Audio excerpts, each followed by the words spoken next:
আসসালামু আলাইকুম everyone, welcome back to my channel. আজকের পর্বে তৈরি করে দেখাবো খুবই সহজভাবে হাফ কাপ মাংস দিয়ে চিকেন রেশমি কাবাবের রেসিপি। তো চলুন শুরু করা যাক। তো চিকেন রেশমি কাবাবটা তৈরি করার জন্য এখানে আমি হাফ কাপের মতো মুরগির মাংস নিয়েছি আর এভাবে ছোট পিস করে কেটে নিয়েছি। মাংসটাকে খুব ভালো করে ধুয়ে নিয়েছি।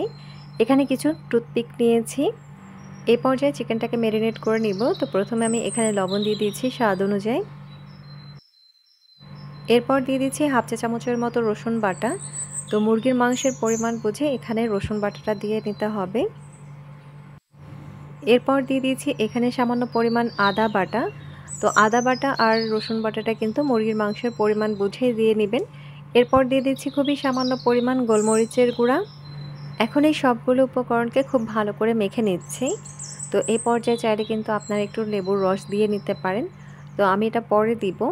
তো আমার প্রথমে মনে ছিল না, তাই পরে আমি দিয়ে নিয়েছি।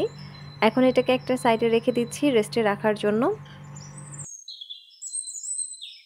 এই পর্যায়ে এখানে একটা গ্রাইন্ডারের জার নিয়েছি আর এখানে ধনেপাতা কুচি নিয়েছি। তো এখানে আমি প্রায় হাফ কাপের মতো ধনেপাতা কুচি নিয়েছি। এরপর এখানে আমি দুটো কাঁচামরিচ দিয়ে দিচ্ছি। কাঁচামরিচটাকে একটু ভেঙে দিব।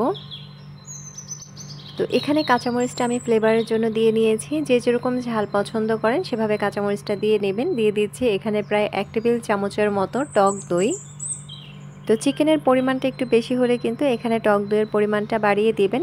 এরপর 1 টেবিল চামচের মতো পেঁয়াজ কুচি দিয়ে নিয়েছি।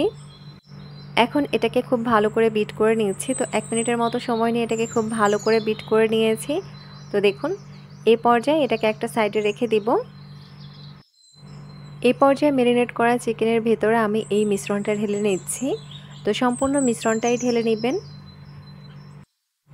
তো সম্পূর্ণ মিশ্রণটা ঢেলে নেওয়ার পর এটাকে খুব ভালো করে মেখে নিব।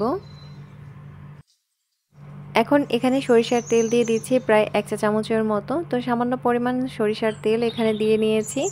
তো এই সবগুলো উপকরণকে খুব ভালো করে মেখে নিব। তো এখানে আর কোনো বাড়তি মশলা অ্যাড করার প্রয়োজন নেই। তো এখানে যেহেতু ছোট টুথপিক নিয়েছি তাই মাংসের পিসগুলোকে আমি ছোট করে কেটে নিয়েছি। যদি বড় সাসলিকের কাঠিতে তৈরি করেন তাহলে কিন্তু আপনার মাংসের পিসগুলোকে একটু বড় করে কেটে নিতে পারেন। এখন এখান থেকে এক একটা পিস আমি এভাবে টুথপিকের ভিতরে গেঁথে নিচ্ছি।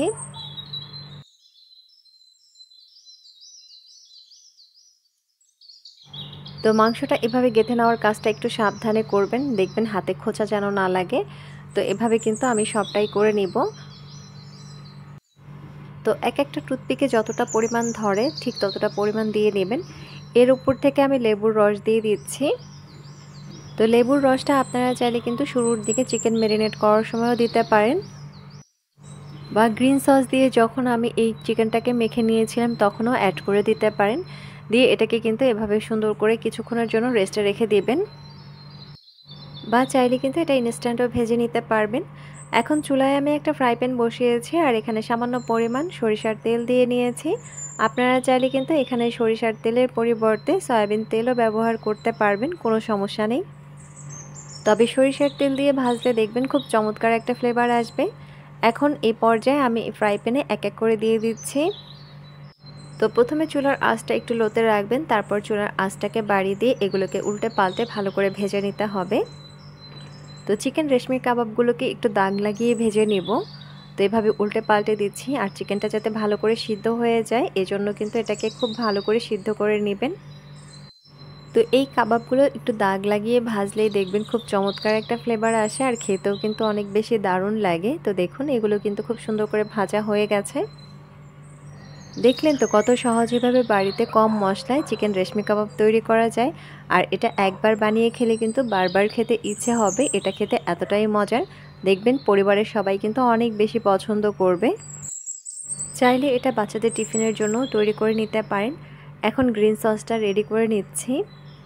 তো এই একই ফ্রাই প্যানে আমি এটাকে একটু ভালো করে ভেজে নিব।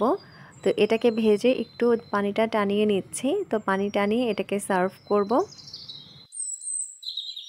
তো চিকেনের সাথে ম্যারিনেট করা ছিল যেহেতু, তাই এভাবে একটু ভেজে নিয়েছি, ভেজে সার্ভ করছি। আপনারা চাইলে কিন্তু সরাসরি টক দই দিয়েও কিন্তু গ্রিন সস তৈরি করে নিতে পারেন। তো হঠাৎ বাড়িতে গেস্ট এলেও কিন্তু আপনারা এভাবে চিকেন রেশমি কাবাবটা ঝটপট তৈরি করে দিতে পারেন। আশা করছি আমার আজকের রেসিপি আপনাদের সবার কাছে ভালো লেগেছে। ভালো লাগলে অবশ্যই একটা লাইক দিবেন, কমেন্ট করে জানাবেন কেমন হয়েছে।